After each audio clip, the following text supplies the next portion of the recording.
For your Caesar, Cardiff City ride with me for your Caesar.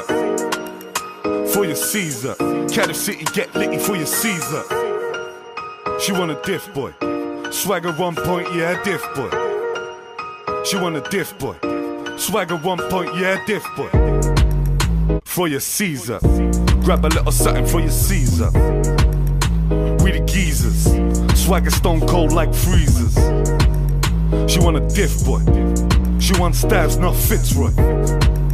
She want a diff boy, she want Starvz, not Fitzroy. She want a big man, says she want a man from... Yes guys, welcome back to the channel. I'm Si, this is Cardiff City World, and I felt a bit guilty because the other day, or the match day, I only gave you like a 20-minute live in the end. Takeover video was delayed, I had a flat tyre, I had a day from hell. So I thought, let's give you guys a little side reacts to Jesper Daland leaving, and it's not might not be a long one, but it's just some additional content about Cardiff City, because it's what we like to do. We like to start conversations about the thing that we all love talking about, which is Cardiff City, and ultimately what we're about is content about Cardiff City and starting those conversations. So let's go, let's dig into it. And it was a bit of a, not sure if it was a bombshell, because I think I'm sure I've told you guys on the show before that we were trying to sell that. We were actively trying to sell Darlin through earlier in the summer, trying to find him a club, and it didn't kind of come to fruition. He had a real positive cameo against Peterborough, and I the way Chambers is playing and the way he played at centre-back last year, Fish does a lot of good stuff, but I think he does have some limitations. Lawler just has to be dripped in, because he's got to work on the physical side and he's got to get used to it because he's so young. So it felt like Darlin might naturally come in and be with Fish, maybe. I think that could be a good partnership in League One. But Brian Barry Murphy revealed after the game last night that Jesper Daland wasn't involved because he's been talking to other clubs and he could now potentially be leaving. Given our already shaky defence, Chambers has been underwhelming. Lawler and Fish, have both young, both still got issues and whatever. Darlin's absence is going to raise some serious alarm bells, I think, because there's a lot of people who thought he should be starting anyway. But we already needed a centre-back for me. Now, if he goes, we surely need two. Surely. But anyway, in this video, we're going to break it all down. We're going to have a look at some of the stats. We're going to have a look at some scouting insight and some tactical analysis. We're going to lay it all out for you. So, Brian Barry Murphy has said Darlin wasn't involved against Swindon because he's in discussions with other clubs. Callum Chambers is struggling. That is not just a thing where certain fans have got an agenda against him or something like this. Like, he has struggled. He struggled last year at centre-back. Dylan Lawler, as good and as genuinely class player I think he will turn into be, he's still learning his trade. He's still a young man. We've seen it in flashes, but we've got to be patient with him and give him time to find his feet. Will Fish, again, we've seen it in flashes.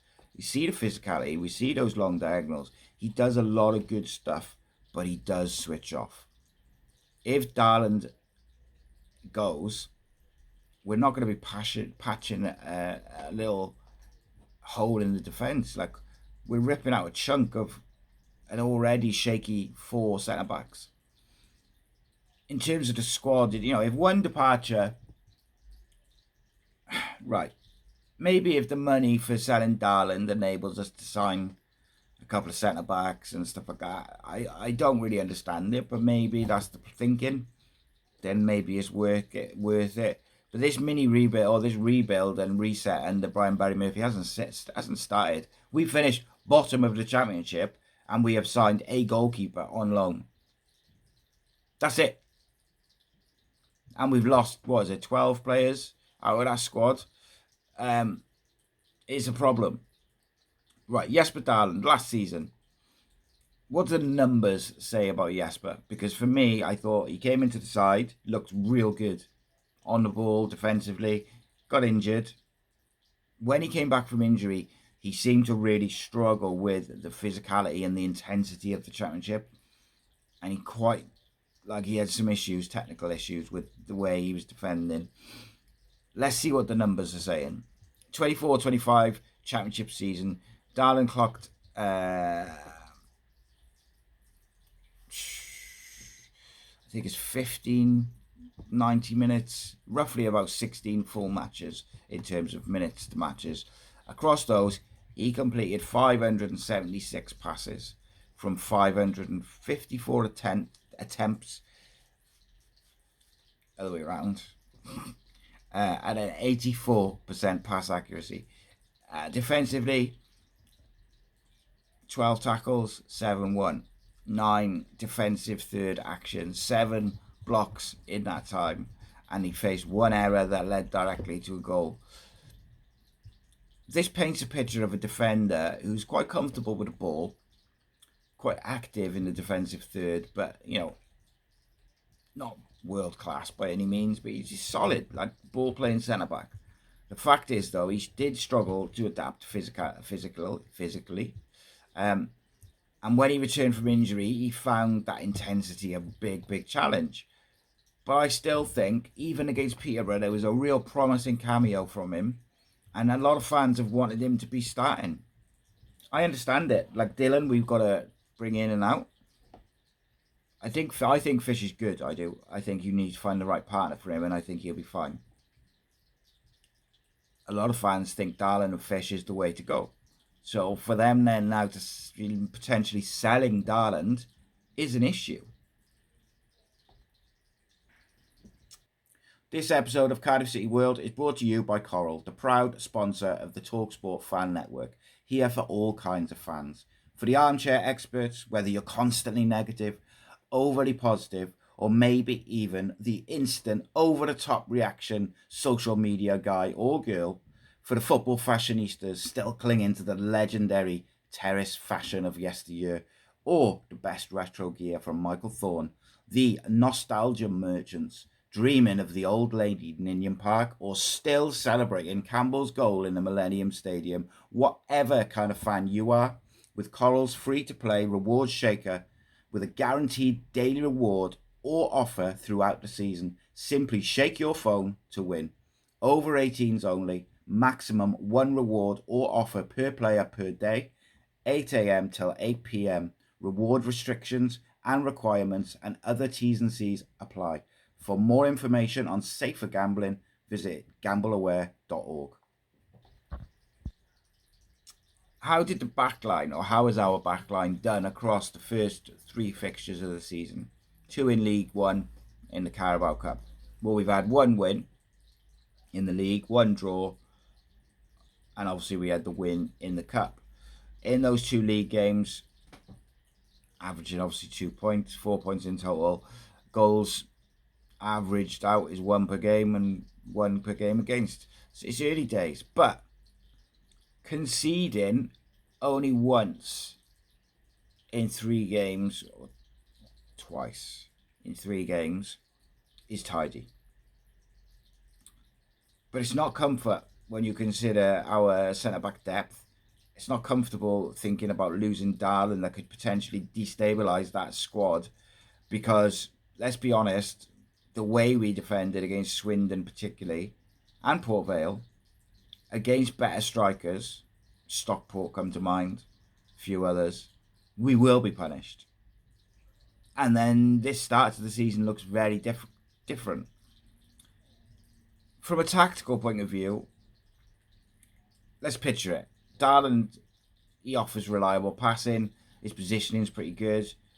Blocks, alright, he's not like loads of blocks, but he's decent. And then you can have like a pivot in front of him, or you can have a 6 in front of him that gives you a nice foundation with him, the 6, and Fish or Chambers, whatever it may be. But you remove him, Chambers is shaky, Fish is raw, and Lawler inexperienced. I don't want to be dramatic, because it's not me. I try to be balanced. There's not a lot of rotation there, and it could be a big problem for us. We need some depth in there, but most of all, we need some bloody quality in there. Like, I am not having Chambers as centre-back whatsoever. Why would the club sell? Well, I'm sure in Europe he's probably got a real good reputation. In Scandinavia particularly. He's got ball playing credentials. He's young-ish. If the club can get a decent enough fee for him, then they might reinvest that in multiple reinforcements. It is a gamble, but it worries me. And it doesn't worry me. I don't think it's the worst thing for him to go. I think you can get replacements in. What worries me is I see messages and I see people saying to me, like, we've got no money. And then I see us out of the blue selling Darlin at this point in the summer, or at this point in the season started now. That worries me. And that worries me that we might end up selling other players really late in the window. And then I'm concerned that he's not going to, the board are not going to replace him. And then they're going to say to Barry Murphy, well, we've got O'Brien, we've got Apter, we've got Keita, etc. in the 21s. And what he's going to be left with is an already young squad with Joel Colwell and Ruben and Capacchio and Eli King and these guys. And then they're going to refuse to give him any transfers. And then we're going to have to bring in 21s who aren't ready. Now, Matthew Apter, I think, for what it's worth, could be in the first team squad by the end of the season anyway. I think he's a very good player who's settled in quickly, but he's injured at the moment. Eli King, maybe they'll switch him to defence, but like, it's not ideal, is it? We finished bottom of the championship, remember? Bottom. We still have the same issues, just less players to deal with them. But yeah, I guess, like, until it's officially announced that he's left, here's where we are.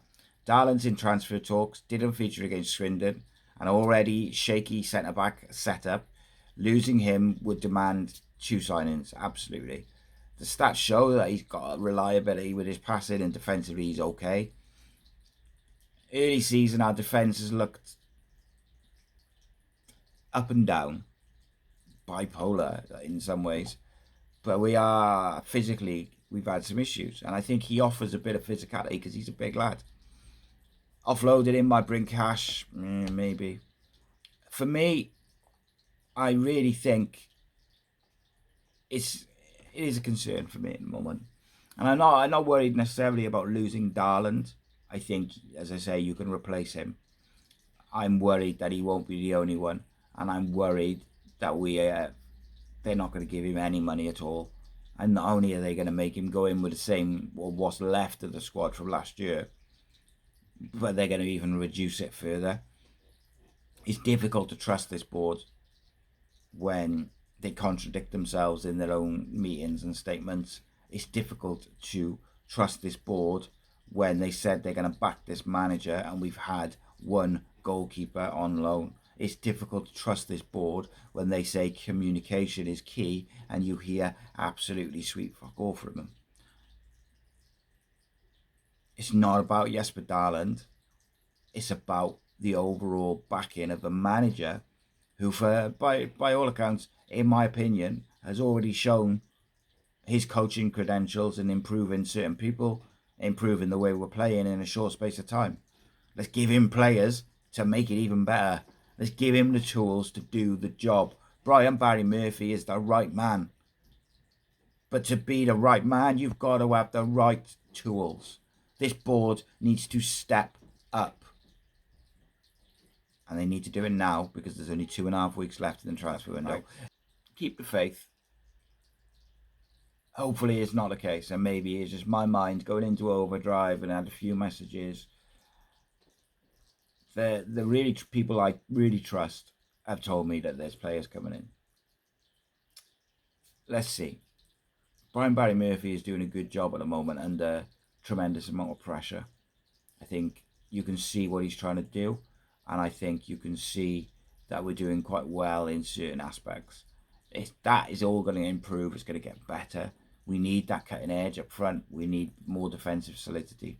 The wide areas, the midfield, they all look okay. Joel Colwell, for me, has got to play alongside Ruben, but that's just a personal opinion. Anyway, you tell me, what do you feel about Jesper Daland leaving? For me, I'm surprised we're selling Jesper Daland, keeping Callum Chambers on his high wages, if we're going to play Callum Chambers as centre-back. Makes no sense to me. But there we go. I'm open to opinions always. But as I always say, don't just put yes, no. Give me the context. Give me your reasoning. You know, why selling Jesper Daland's a bad idea. Why we should be concerned about the transfers. Why we shouldn't. Why we got to trust the process. I trust the manager. I don't trust the board. What do you think? Take it easy, my friends. And I'll see you in a bit. Rascal Beats. For your Caesar. Cardiff City, ride with me for your Caesar.